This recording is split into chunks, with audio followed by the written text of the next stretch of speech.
Bokertov, c'est l'heure du premier journal d'information ce matin sur Studio Kalita, relayé également sur les ondes de Radio J. Cet après-midi à 17h heure locale, l'État d'Israël entrera pour la troisième fois en confinement. Selon les autorités, ce troisième confinement durera 2 semaines, mais il pourrait se prolonger et l'on estime qu'il durera en fait de facto 3 ou 4 semaines. Durant cette période, il sera interdit de s'éloigner à plus de 1000 mètres de son domicile. Il sera interdit de se rendre dans une autre maison que la sienne. Le commerce sera paralysé, à l'exception des supermarchés et des pharmacies. Les transports en commun fonctionneront au ralenti. L'éducation nationale, elle, fonctionnera partiellement uniquement pour les plus petites classes. Les lieux de travail qui n'accueillent pas de public travailleront à 50% de leur capacité maximale.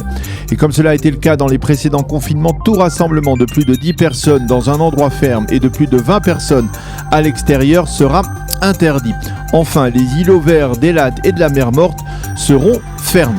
La police a décidé de consacrer 6000 policiers au respect des règles de confinement. Les objectifs que la police s'est fixés sont empêcher tout rassemblement et en particulier ceux qui pourraient être organisés à l'occasion de la nouvelle année civile jeudi soir et empêcher les sorties de personnes en quarantaine.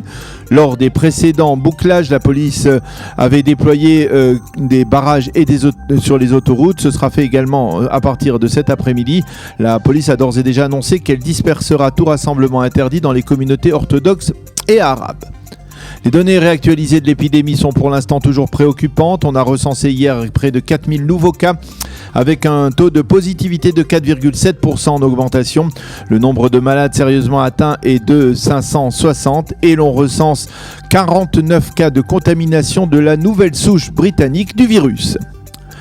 Tsahal a bombardé durant le Shabbat des positions du Hamas dans la bande de Gaza. Il s'agissait là d'une riposte de l'armée israélienne à des tirs de quelques roquettes par les Palestiniens vers Ashkelon.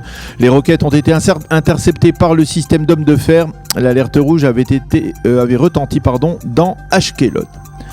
Une menace israélienne en direction de l'Iran. Nos sous-marins sont en état d'alerte, a annoncé Adi Zilberman, le porte-parole de l'armée israélienne, et nous suivons tous les mouvements des Iraniens dans la région. Motif de cette mise en garde, en Israël, on redoute une attaque iranienne qui marquerait le premier anniversaire de l'élimination de Qassem Soleimani et qui pourrait être également l'occasion d'une vengeance des Iraniens après l'élimination, imputée à Israël, du chef du programme nucléaire, Mohsen Farizadeh.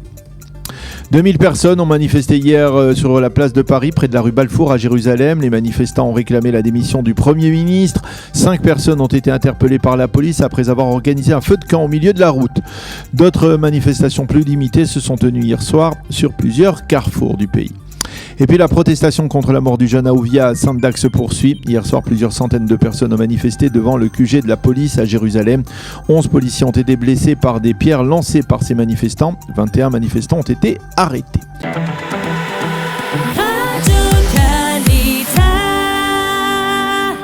La météo pour terminer, le temps sera très venteux sur l'ensemble du pays avec des températures relativement froides. Il fera 12 degrés aujourd'hui à Jérusalem, 22 à Tel Aviv et 25 degrés à Eilat. C'est la fin de ce premier journal d'information sur Studio Kalita.